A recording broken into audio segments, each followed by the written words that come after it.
moving on to my fighter spotlight of the week. You already know I called it on the main card minute that I was going to do this. So my fighter spotlight of the week is going to be Grant Dawson.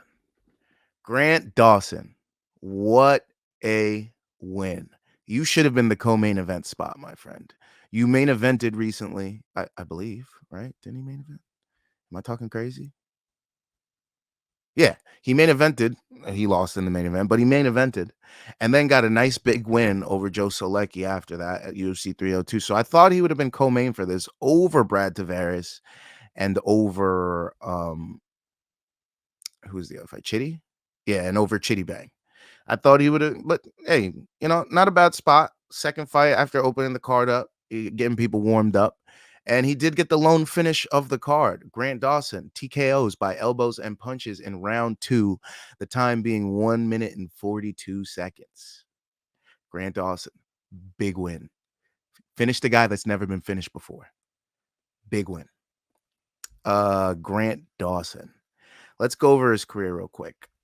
Just a little quick Grant Dawson synopsis here. Okay? Just bear with me. Grant KGD Dawson used to train out of Glory MMA with Krause, but now trains at ATT in Coconut Creek, Florida. He's been candid about the fact that he's made a huge leap in his career since leaving Krause's Glory MMA. He basically said that the coaches at Americantopteam are basically like the NFL level coaches, the best of the best. So he's improved his game tenfold since going there. And I believe he went there in 2022, I believe, just after the jameskrause scandals. More on that a little later. But yeah, he referred to Mike Brown and the ATT staff as NFL level coaches and said his improvement is directly to the training partners available to him there, as well as the high level coaches. Because think about the guys that are there, especially at 55. You got Gamrot, you got Renato Moicano, you got Dustin Poirier. What? Those are the guys sharpening your iron day in, day out? Yeah. I could see why you may have taken a couple shots and why you got finished by Bobbygreen a year ago. In October, by the way. But yeah. I could see, you got some hammers in there. Sometimes your toys get broken. But just talking about Grant Dawson's career, as a senior in high school, 40-8 as a wrestler. Cambria, Wisconsin, 40-8. Pretty good damn record. That's 80%. 30 years of age. He's a 5'10 lightweight. 22-2-1. His one draw coming to Ricky Glenn. Pretty good fight. You should go back and watch that one. People say he won that one. I think the MMA media had it like 8-2. 8 out of the 11 said that he should have won that fight. Something like that. But out of his 22 wins, 5 KOs, 13 submissions, and that one draw with Ricky Glenn. He's been finished twice, once early in his career by Hugh Pulley, and then that main event KO that I'm speaking of in October 7th of last year to Bobbygreen. It could have been a weight cut issue, could have been, taking too much damage, sparring too much, who knows? Whatever it was. He took his L to Bobbygreen, he learned from it. He learned he can't leave his chin out there, he learned he's got to protect his head. He learned a lot from it. And it's led to the guy he is now getting a nice decision win over Joe Solecki and a TKO finish over Rafa Garcia, a TKO that he hasn't gotten since 2016. 2016 over Christian Camp was his last TKO win since. Oh, I'm messing up again. 2021 over Leonardo Santos. I forgot about that. He was losing that fight handily. Round 3, comes back, gets a TKO over the top over Leonardo Santos, gets the finish, even though we thought he was going to lose that fight, runs over the cage, hugs none other than who? Jameskrause. That was in March of 2021. Then he lost that draw to Ricky Glenn in October of 20. October wasn't good to Grant Dawson until now. October was not a great month for him until now. He had the draw with Ricky Glenn in October, and then he had that KO loss to Bobbygreen on October 7th of last year. So this October, he had to do something good. He had to turn the luck around, and he got that W. finished Rafa Garcia. Rafa Garcia's first loss by finish. He had 3 previous losses all by decision. So, yeah, Grant Dawson. Wow. More to come on him a little later. But yeah, he was also on Dana White's Tuesday Night Contender Series, number 6, by the way. He faced Adrian Diaz on August 17th of 2017, won the fight by submission, rear naked choke, round 2. So that's where his career kind of started. Then he made his UFC official debut in March 9th of 2019 on UFC Fight Night, Lewis versus Dos Santos. With the win, Dawson was offered a UFC contract. So, sorry, he won the fight via unanimous decision. And guess who he won that fight against? Julian Juicy J. Arosa. Go back and watch that fight. That was a banger too. It was unanimous, but it was fun. Um, and then he had that draw eventually after stringing a couple wins together against Ricky Glenn. Excuse me. So he basically beat Mike Trizano by rear naked choke in May 18th of 2019. Then he had a fight against Derek Minner in February 29th of 2020. We'll circle back to that fight in 2020. It happened at a catch weight because Dawson had missed weight. Weight was an issue because he was trying to get down to 45 at the time. But then he realized he needed to return to lightweight. So he beats Nad Narimani at a catch weight of 150 in July of 2020. Big year. So that was a no fans year right there. He beat Nad Narimani, kneed him in the mouth. It was a good fight. Unanimous decision. It was on the Figueiredo versus Benavidez 2 card, by the way. And that was his last fight down at 145 because he had officially returned to lightweight with that Leonardo Santos KO win in round 3. I guess his body was getting acclimated that fight to carrying that much weight and fighting, because he definitely looked slow in that fight, and he was fighting from behind in that round 3 until he got that finish and jumped into Jameskrause's arms on top of the cage. And then he had that draw against Ricky Glenn. So it seemed weight seemed to be an issue, but it was like he was at 45 and now he's at 55 and he's still having weight issues, and he's not a 70er because he's only 5'10 and he doesn't have the frame for it. So it was like, oh man, is he like, how is he having issues at 55 now? It wasn't making sense. And then he fights Jared Gordon. And then that's April 30th of 2022. I believe this was his first fight with American Top Team. So he beats Jared Gordon by rear naked choke in April 30th of 2022. Let me see when the James Krause scandal happened. That was November 5th of 2022 was James Krause scandal. So he might have still been with Krause at this time for the Gordon fight. And he might have still been with him for the Mark O'Madsen fight as well. He had a catch weight of 157.5, so Dawson missed weight again by 1.5 pounds.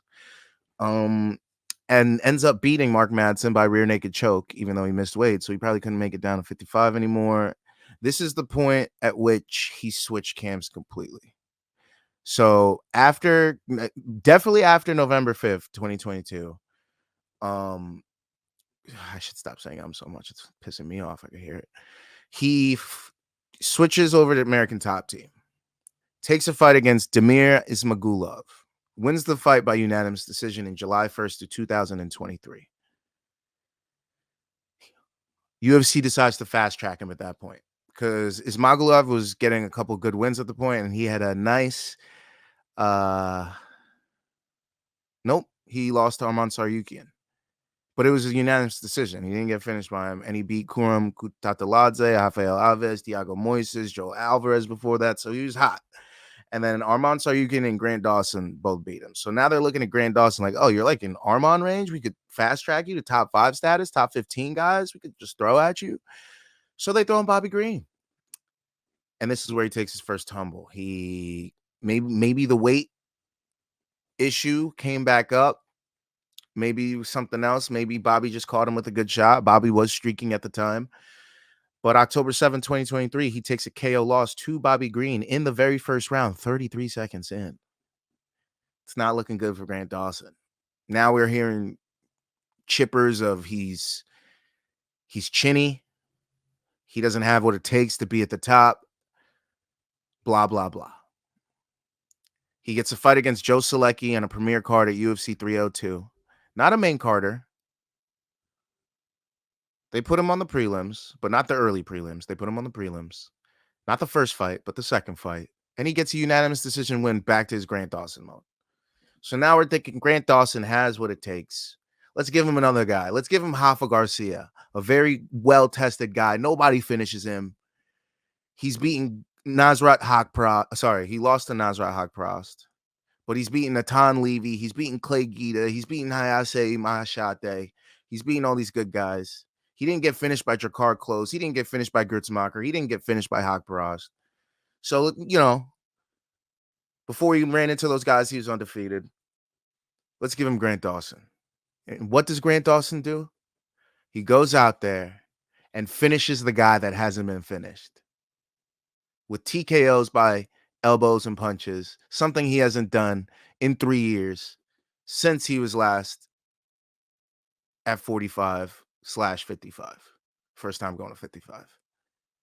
He's showing promise again. He's getting finishes. He's adding to his grappling heavy, dominant heavy style on the ground. He's not just holding people down now. He's finishing them with elbows and strikes. Grant Dawson will be getting a good fight after this. What will that be? I don't know, but I think it will be a top 15 guy. I think they give Grant Dawson a top 15 guy after this. Now, last time they did this didn't work out so well. So I don't think they'll go so high again. What I think they do this time is they give him like a Jalen Turner, a Rafael Dos Anjos, a BSD. One of those three guys is who he should get next. If he doesn't get one of those three guys next, he should get someone very fringe 55 that could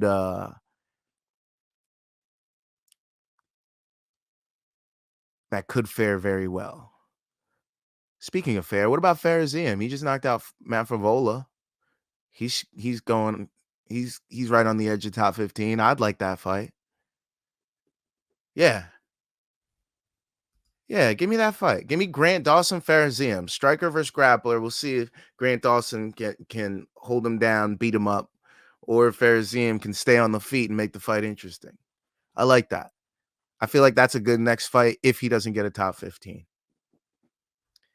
But Grant Dawson, my fighter spotlight of the week, and you deserve it, sir. What a win. Great career so far. Had a little stumble against Bobby Green, but I mean, who doesn't stumble against Bobby Green? Let's talk about it real quick. If we're going to get into it, I mean, a Bobby Green loss doesn't look that bad because Bobby Green, guess who he's knocked out? He's knocked out Ally Quinta. He's beaten Nasrat Haqparast. He's beaten Tony Ferguson, subbed him. He's beaten Jim Miller. He's beaten Clay Guida. He's beaten Lando Venata. He's beaten Eric Koch. He's beaten Josh Thompson, Pat Healy, Jameskrause, Grant Dawson's coach, former coach. I mean, he's got a lot of good names on his belt, and he's fought a lot of good names too. I mean, granted, he's lost to Jalen Turner, he's lost to Drew Dober, he's lost to Makhachev, he's lost to Fiziev, he's lost to Moises, he's lost to Trinaldo, he's lost to Close, he's lost to Poirier, Barbosa. But a lot of these names, you wouldn't be sad if you have a loss to these names. These are great names that you lost to. Names that we'll be talking about in MMA for time to come, regardless of what they've done. Drew Dober, knockout power. We'll be talking about him for a long time, and that chin. We're talking about Makhachev. We'll be talking about Fiziev, that striker. Imagine if he beat Blank and he could have got to the title. Moises, great grappler. Drakkar Klose is still writing his story. Dustin Poirier, all-time great. All these names that he's fought, like it. Most of the people you like would have lost to those names too. So Grant Dawson losing to Bobby Green, that doesn't look so bad in retrospect. His record's looking golden right now. 22-2-1. Give that man a top 15. What are we doing? But if not, I like that Farizian fight. We'll see what the future holds for Grant Dawson. I hope to see a great fight for him in the future. But he deserves something good coming next, because that style and the way he's adding to it now makes for some good ratings and makes for some good finishes in the future. Think about his style on top of certain guys at uh at 55. Him on top of Jalen Turner. Him on top of BSD. Him on top of Fazeev even. I could see a Fazeev on bottom getting taken down by him. I mean, he'll never fight Gamrot or Moicano. They're training partners. A fun fight against Dariush. There's plenty of great matchups for him. So I'd love to see Grant Dawson get a top 15. If not, that Farizian fight could be cool as well. But that is my fighter spotlight of the week. Grant KGD Dawson. Lightweight. Don't forget the name. He's streaking. And you'll see him fighting some of your favorite fighters very, very soon.